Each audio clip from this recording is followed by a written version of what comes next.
Proclamação do Evangelho de Nosso Senhor Jesus Cristo, segundo Mateus. Glória a vós, Senhor.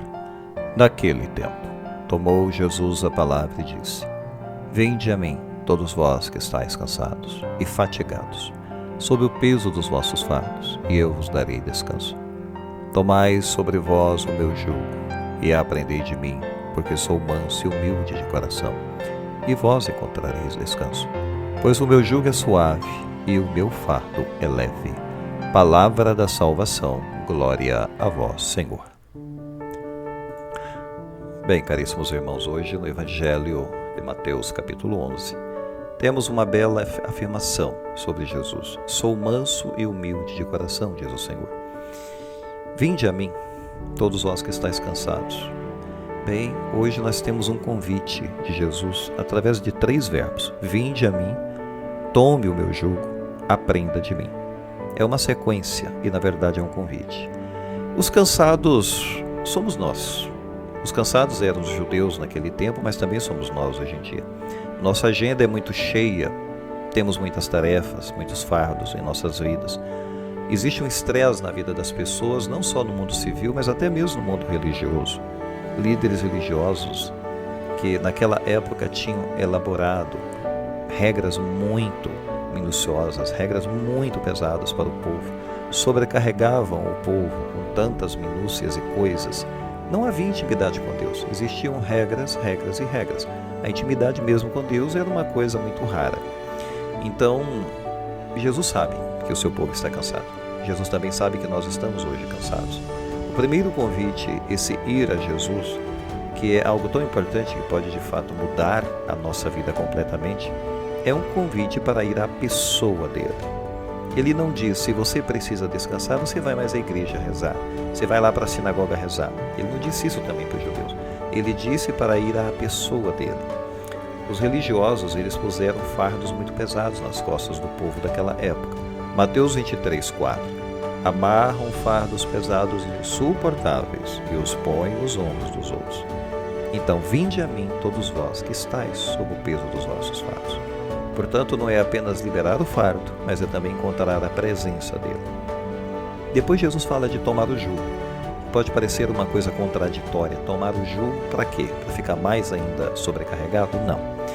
O jugo era uma peça de madeira que juntava 2 animais. No caso, para nós seriam 2 bois hoje em dia, para trabalharem em conjunto, para o arado da terra.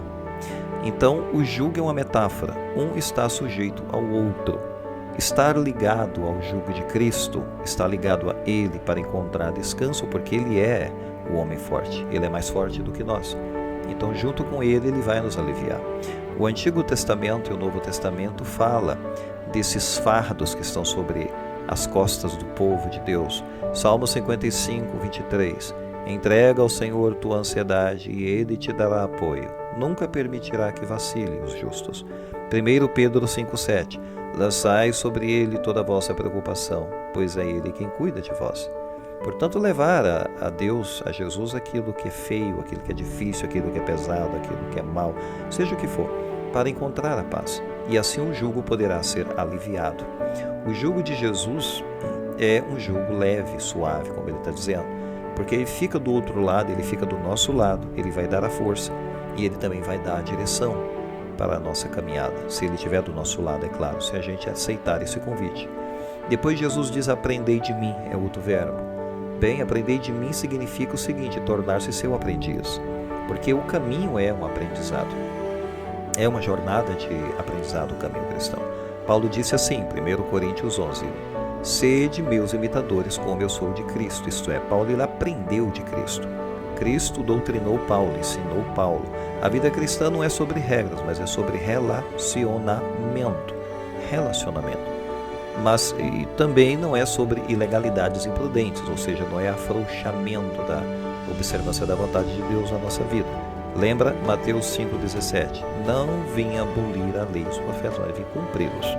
Ou seja, ele vai nos ajudar a fazer a vontade de Deus, entender o espírito da palavra de Deus para colocar isso em prática. Caminhar com Jesus no mundo real para viver do jeito dele, tendo ele ao nosso lado para aliviar os nossos fardos e o peso da vida. Ele infunde em nossa vida uma esperança, Ele infunde à nossa vida uma sabedoria, mesmo perante as coisas difíceis que vamos encontrar no nosso caminho, Ele vai estar lá para nos aliviar, para nos dar coragem em nossa jornada. Vamos lembrar a passagem de Isaías capítulo 40, versículos 28 ao 31. Acaso não sabes? Ainda não ouviste falar? O Senhor é o Deus eterno. Foi Ele quem criou toda a extensão do mundo. Ele não corre, nem se cansa, nem é possível pesquisar sua inteligência. É Ele que dá ânimo ao cansado, recupera as forças do enfraquecido. Até os jovens se afadigam e se cansam, e mesmo os guerreiros às vezes tropeçam. Mas os que esperam no Senhor renovam suas forças. Criam asas como águia, correm e não se afadigam, andam e nunca se cansam. Veja bem, essa é uma profecia que se cumpre em Jesus. Os que esperam no Senhor renovam suas forças. Criam asas como águia. Aqui está. É isso e é disso que o que Jesus está falando, já profetizado por Isaías. É Ele que de fato alivia o peso, a carga, é Ele que nos dá a direção em nosso caminho. É Ele que se coloca ao nosso lado, se a gente aceitar esse convite, para que Ele se coloque ao nosso lado, e é Ele que vai realmente nos ajudar em nossa caminhada. Pensemos nisso, será que nós de fato aceitamos Jesus do nosso lado? Aceitamos o seu jugo em nossa vida? Para que de fato a gente possa ser consolado e também consolar os outros. Porque se eu não sou consolado por Cristo, eu não posso consolar ninguém. Essa é a verdade. Será que eu aceito o consolo de Cristo para que eu seja capaz também de ajudar os meus irmãos? Pensemos nisso. Louvado seja nosso Senhor Jesus Cristo, para sempre seja louvado.